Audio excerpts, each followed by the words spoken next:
niendi en CBC, competency based curriculum makorine no sani niendi jogi dhi timo grade mar 6 niendi. To nikech 844 system of education nyicho odwa bedo academic in the sense ni odil o categorize ji ni in mikadho penj ma in idhi e class makama, ma in idhi e kama kama, ma in idhi e kama kama. Koro king'iyo e results manyowuok ni iyudo ni to clear path mar nyathi moyudo E, wanyno yudo gimiluongo ni E kata yudo D minus, en to koro chomo kumane kata en odhi kanyi. Machielo kendo manyalo wacho en ni technical education program ka nitiere ok ni really en for failures, nikech kuom ndalo mang'eny ji oseparo mana ni magi nyithindo mokadho koro modongo to teru e technical. To ing'e ni kata sani gik ma koro walosegi kata mana studio ma beautiful kama kata mana Nairobi kanyo ma benda bedega, iyudo ka gigo jo technical education ne mokelogi. Koro miyo technical obed technical kata obed yo manadi nyathi morem onge. To CBC gima biro konyowago ni ochako identify skill mar nyathi, gima nyathi bere at a very tender age. Nyathi chake ti obedo identified e program moro, obedo identified aeto iyudo ka nyathi niendi obiro bedo gima ber machalo kama. To marwa mar 844 ni to iyudo ni suddenly nyathi otimo form 4, kosetimo form 4 tipo mana no odhi e course makamaendi. Bas mano omibiro yudo ni drop out rate ka nyathi odhi kata mana e university oyudo a very good grade A, to kendo kodhi e university to kako odhi timo medicine tiyudo ni bang' kata mana higa achiel o drop out, ochako odhi o join course makama. Koro CBC ni obiro konyo e yo mang'eny ahinya kaluwore gi kaka wadhi kode. Omiyo ayie kode kendo an personally supporte 100%.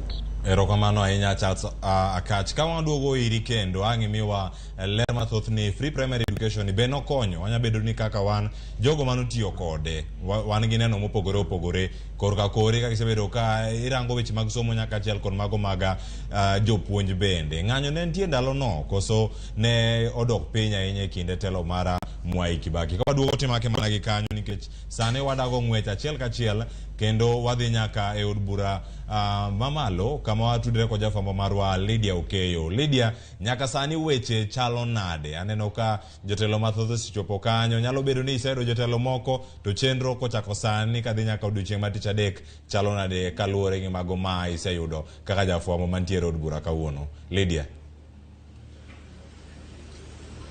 Rokamana nyaklo fasa winji chiel kachiel koya e od bura mano kanyo parliament kama bende Dakar adok e par kata kar jot mar jatenda piny ka bende owuok biro mondo tel ne jopiny eneno ringre mosenindo jatenda piny Kenya machon Mwai Kibaki. Bende ringre no mondo kaka no kel gi jo makawuono saa achiel okinyi ka bende no biro mondo koro miji thuolo man chako neno ringre no mosenindo. Mathoth osetimore nyakwara Mogajwang', kata kamano wago tach ka to bende na nyisi ni nitiere arita mager mokalo, to arita ni no kete manyaka jopiny ne nitiere kama ne gike, omiyo nyaka kamno anyalo gike mondo mi owinjie pachgi ni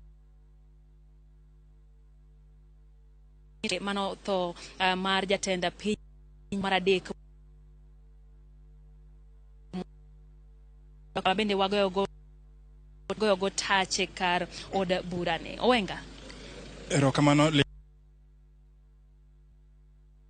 machiegni kod od bura mamalo kuma kawuono jatend piny Uhuru Kenyatta nochopo ka mana dakika moko 30 mokalo mar mondo tel jopiny mag Gesani osemol ka mondo ochak donjo e od bura mamalo mondo gikaw thuolo makende mar ng'iyo manen ker machon ma pacho ka mano migosi Mwai Kibaki ka kendo ringre ketka mano manyo gol kod piny wacho mamalo, kendo ne giwacho ni kalore kod luor magimiyo Mwai Kibaki nyaka kaunda la dek mar miyo jopiny thuolo mar chopo ka kendo mondo giyud thuolo mar nene mondo ging'iye ka giparo kod kaka ne obedo jatelo ma Kenya ka kuom higni 10 mokalo chakre higa mar 2003 nyaka 2013. Ng'eni Kibaki nyapar kod weche piny ka moko mana yudo thuolo mawuoyo mokwongo wacho ni kinde mane ni telo ne jatelo no de weche mag ochumi ahinya. Koro thoth jopiny mobiro ka gin kod weche mopogore opogore ma gibiro bedo ka giparo sama gikalo i od bura ka mondo ginene. Kapok odhi mabor, Lydia, ng'e ni mana ka ni wacho ng'e ni mokwongo gokinyi ne jotelo ahinya mopogore opogore kaka gavana, senators, jod bura bende noyudo thuolo mokwongo donjo kanyo chande ma bende gisoneno ringre mosenindo Mwai Kibaki. Koro aka bang'e king'iyo malo ka chande nitie kuma oket ma jopiny biro donje ka gidonjo i od bura ka ae giwuok kod gate kata rangach ma ka eri ka giwuok oko bang' neno ringre mosenindo. Kata kaka mano, Lydia, aneno ka wan kod jopiny mabiro biro ka inyami gi thuolo matin mondo gipimnwa achiel ariyo kalore gi gimomiyo gibiro ka ng'en kawuono en wuok tich ma jopiny owe thuolo mag tije to giwacho ni gibi gikaw thuolo ma ka mondo gichop ka koro migi thuolo mondo gibende giwo matin giwacho to namiyo gibiro ka Lydia. Cleophas, mana kaka Wenga osenyisi no wantiere ka gi jopiny mabende oketo wang'gi gi gombo mondo gine ni tang'o madhi mbele mano kaluwore gi tho mar jatenda pinyno mar adek Mwai Kibaki. We achaka gi ndugu moro ni e batha ka onyiswa nyinge to ni oya kanye tang'ona mokele ka. Erokamano ahinya Ramogi TV. An gi nyinga iluonga ni Honorable Samuel Obrien, Migori County, Suna Central. No wayudo wach ni ker onindo ka Nairobi ka to kawa gi wuoro ahinya nikech en ng'ama nogolo loch nodonjo noketo gik moko open mag CDF, weche mag arita kwe, konyo nyithindo golo gi ngware ka gidhi kipiki. Maduong' ni handshake mane dinga nokelo kwe, madhaw mane nitie gi tho mane nitie norumo. Omiyo ka Nyasaye noomo ker, ne wabiro mondo wanegi wang'wa, wabed joneno, waduok ne jowade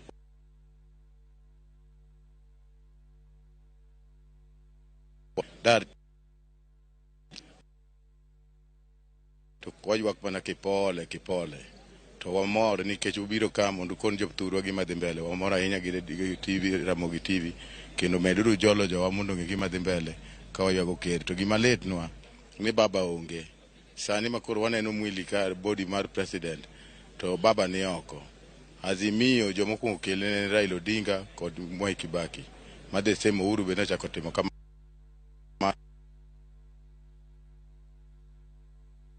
kikigo wadu girungu kiki waketu erokamano. Wan gi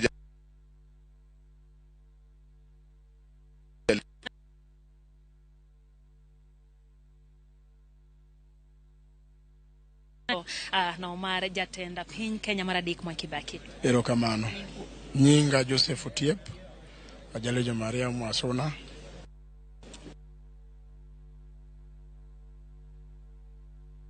Otimore maber ni waromo gi wach moyudowa kendo mako Kenya mangima ni president marwa Mwageno kendo manorwake loch kwa hero ninyo Nyasaye ka okele bunge kama jopiny onene.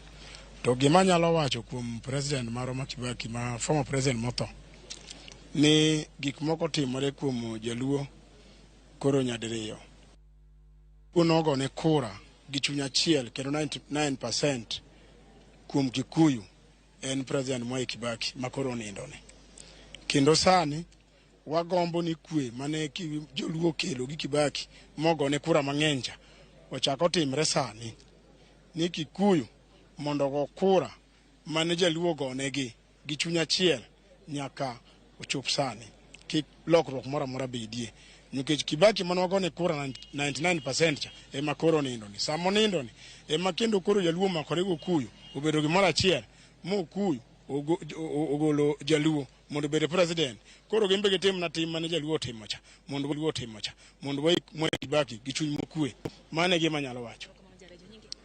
Iluonga ni Odiero the Wise Oak i county milongo ni Siaya County. To wan kaka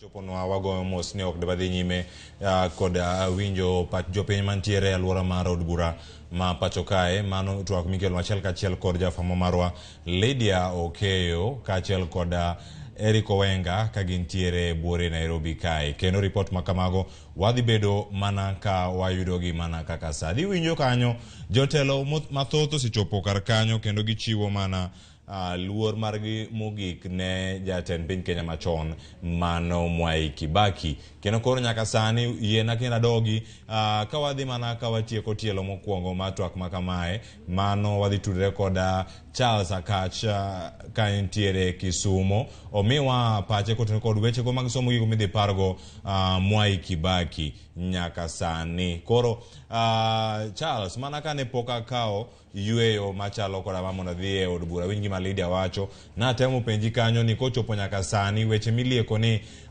mago mag ng'anyo mag jopuonje kaachiel kod medo jopuonje osara e kinde koduto mane Mwai Kibaki ne jatelo mar piny Kenya.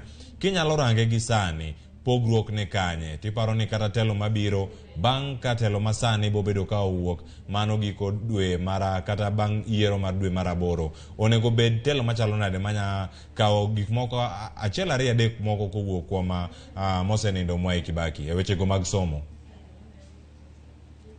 Ahinya aparo ni President Uhuru Kenyatta ochalo kaka en nyathi mar mosewewa Mwai Kibaki.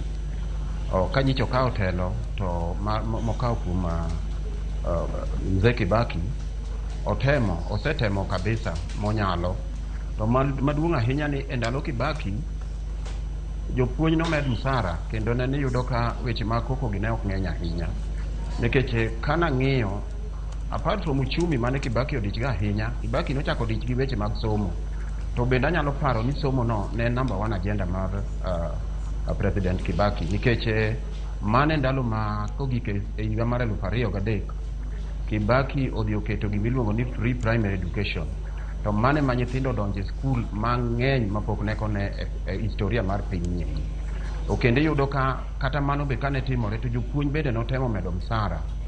Then gik machalo kaka infrastructural development Kibaki otemo e skunde wa kabisa ma otemo promote both university education, technical education, to gi basic education. Odhi malo ahinya to mana kaka nya wacho cha ne seche kande mokadho no ni notemo kabisa e weche mag technical ka nikech king'iyo system of education mar 844 iyudo ni nene nyathi ka otimo form 4 to nyathi ok oyudo gima the basic requirement mojoin go university to ni samoro nyathini kumo nyalo dhi e onge. Bas mar ariyo Kibaki emomedo ketho paro mane ji ne go chon ni technical education en mar jomorem. Kibaki oketho gina ahinya momiyo kata sani endi iyudo ni nyathi nyalo yudo minimum requirement monego dhi e university kata obed mana A kata obed mana A- kata obed mana ng'o tiro ka nyathini nyalo opt mondo dhi e technical education. Therefore e area mar education ka Kibaki otimo gik mang'eny okelo review mar gimiluongo ni the TVET Act mano bedo 2013. TVET Act ni okelo gik mang'eny. High Education Loans Board Kibaki kano sebedo introduced to Kibaki chako o extend nyaka kata mane technical education. Wan gi capitation mago gik mane Kibaki ochako okelo nwa kaendi. Kibaki otiyo gi yore gik machalo affirmative action makoro yudo ni nyathi nyalo wuok e nyathi nyalo a Islam kuonde mongohore to nyathini dhi e national school mana kaka nyathi mabende samoro waka mabet hawi nitiere. Koro iyudo ka gik ma Kibaki otimo e wach mar education sector ka Kibaki otimo gik mang'eny ahinya okawo colleges mang'eny manene moko bende ne chalo ni dhi gore piny odhi o upgrade gi moketo gi university colleges mabang'e odugo keto gi omiyo gi full fledged university mago Kibaki otimo. Therefore e area mar education aparo ni Kibaki oscore makata gik makoro President Uhuru Kenyatta timo makoro dhi tieko kata gik manyo Professor Magoha timo ibiro yudo ni gin mana ng'injo mag gik manene Kibaki ochako. Foundation nochakore kuom Kibaki. Therefore area mar education kata kiwewe weche mag uchumi Kibaki otimo quite a lot nikech ndalo ne noendo ondik jopuonj bende mang'eny ahinya to weche mag gomo weche mag kia gik machalo manadi goendo mago nene otemo mondo otieki. Erokamano ahinya Akach kendo wang'e maber ni nitiere rapar mathoth kata ka warango bende biro mag sikunde mopogore opogore kindego duto mane entiere e gwenge machalo kaka kama intiere kanyo mago gwenge ma Kisumu. Nyakwara Mwai jwang tipo machopo ni achiel kachiel mago tipo matimore mane od bura ma pacho kae, kendo pichni go yudo mana e Ramogi TV ka. Kineno gi kama chielo ng'e maber ni Ramogi TV bende nitiere mana kanyo. Fwambo go tache gwenge go mana kaka nwase kunware okinyi, kendo jogo picha nitiere kacha mondo omni weche gi matimore achiel kachiel mana kaka wamedo mana yudo. Gigi duto te timore e od bura, kendo mana nyaka sa Nyakwara Mwai jwang jotelo bura osechopo kanyo, kendo kineno kanyo lai ma kanyo osebedo ka odok piny, kendo nyaka sani nitiere jogo maoro otegi mag kuyo kod lit, kendo nyaka sani koro wada mana rango ni en ang'o matimore. Wantiere achiel kachiel e YouTube mano mar Ramogi TV kachiel kod mano mar Facebook mar Ramogi TV, kama inyalo neno wa kanyo kendo miyowa mana pachi. Wada kao yweyo moro maduno, to kapok wakao yweyo machalo koda mano, wada mana winjo ni uneno wa eyo machalo nade. Jona Gisa Dera wacho mana ni ati en mana lamo kende madhi konyo oganda, mane kako wache kanyo e Facebook. Wacho ni kata ka en lemo to wacho ni thinyo, wacho ni mana iye kamano gigo duto ema dwaro mondo jotim ka olamo ne chunya Mwai Kibaki mondo yue kama kare. Machielo bende wacho ni Eric Ogalo wacho ni oneno jotelo mosechopo kanyo moting'o Moses Wetangula kachiel koda Charity Ngilu mabende osemolo kanyo. Denis Obange owacho ni yweyo ma okrum mondo Nyasaye omi Mwai Kibaki. Kevin Ouma owacho ni chenro semana chako, kendo aneno Mwai ka mago duto dhi maneyo makare. Chalo wuod game rest in peace Kibaki, kamane kaka owache kanyo Facebook live. Owacho ni jatelo mowuok kaunti ma Migori bende oyudo yo makare. Kanyo koro waneno thuolo dhi ka gima dong kanya bedo nitie jok moko ma omaki oko kanyo mapok oyudo thuolo mar chopo. Kinde en mana magi mana mar chopo kacha. Triza Were owacho ni oro ote moro mantiere Facebook kanyo. Tabia Seka bende ntiere kanyo gi ote mage. Nyakwara Mwai jwang magi duto yudo mana e Ramogi TV, to ka sani yudo wa achiel kachiel e yo makare ka intiere Facebook kanyo. Penjo maduong' en ni in nipare Mwai Kibaki kod ang'o, en ang'o manotimo mano mak gongi mani kopogore kata gi wechego mag somo mage ma inyalo parego e yo moro makare. Nitie pichni machon mane osekalo, nitie jogo mapod nitiere kanyo achiel kachiel, imedo mana yudogi e Ramogi ka. Nitie nyaka jotije mane tiyo kanyo e od bura, matiyo nyaka sani mapod nitiere kar kanyo. Nyakwara Mwai jwang nyaka kinde ma olose ni mana kaka nosero report mowuok kanyo e od bura mano kelonwa kod Chris kachiel kod Lydia kod Eric Owenga. Gima nitiere ni kochopo nyaka sani nitiere joten migepe mopogore kaluwore gi lendo manotim kod jatend piny chieng' tich abich. Mano thuolo mane olende kata kanochiwo milome mar tho mar Mwai Kibaki. Nowacho kanyo ni joten migepe kachiel kod embende gache kachiel kod mago mag jalupne gi jotelo duto, jodito mag piny owacho duto ok dhi yudo thuolo mar bedo gi bendera e geche gi duto ka kuonde mbetre te mantie pinje libamba mag Kenya kod mago bende mantie pinje maoko. Mago duto ok dhi bedo ka bendera chung' mana malo kamano bedo ka ochung'e, to idhi ketgi kanyo mondo gibed mana nus. Mano gichopo mana e kor bendera kata siro moting'o bendera machalo koda mano. Nyakwara Mwai jwang e lendo mabende nobiro thuolo machuok bang' mano, jatend migawo mochung'ne wechego mag arita kwe mano Fred Matiang'i kachiel kod jogo mantiere e gwenge ma opogore. Milome mano chiw en ni ibo chiw kanyo iluongo ni 19 gun salute, mano koting'o wende midhi chiw makare moyiedhi mana ne nyasi machalo kama mar chiwo luor makende ne mosenindo jatend piny Kenya mar adek, mano jatend piny Kenya machon Mwai Kibaki. Mago te biro timore odiochieng'no makoro ibiro kowe kar yweyo mare maogik madhi timore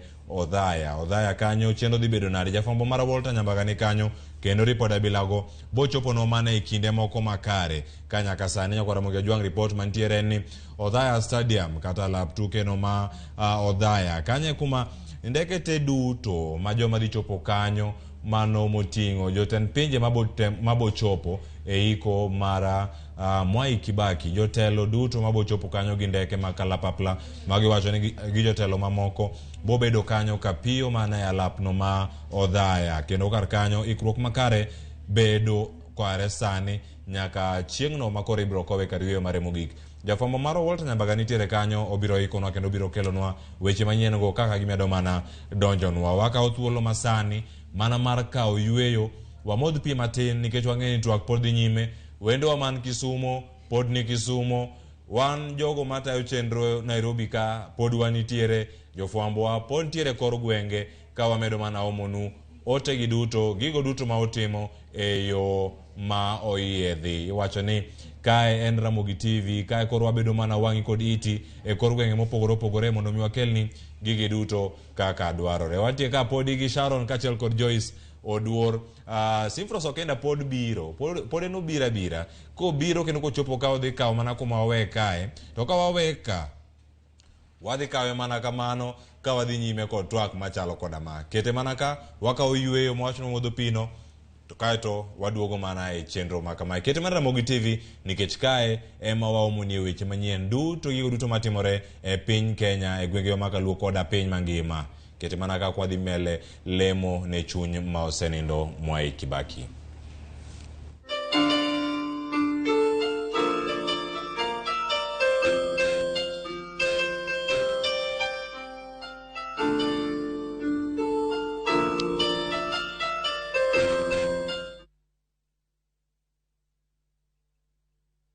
Highline Motors Limited, man duka mopodhi mauso pikipiki mar TVS kaachiel kod tuk mar Piaggio, sani mi riding suit kaachiel kod mafuta mar shillings 500 mar chako tich. Spare parts kod oil yudore e nengo moyweyo. Bende wachiwo free labor service. Lim duka wa mora mantie machiegni kodi, iyud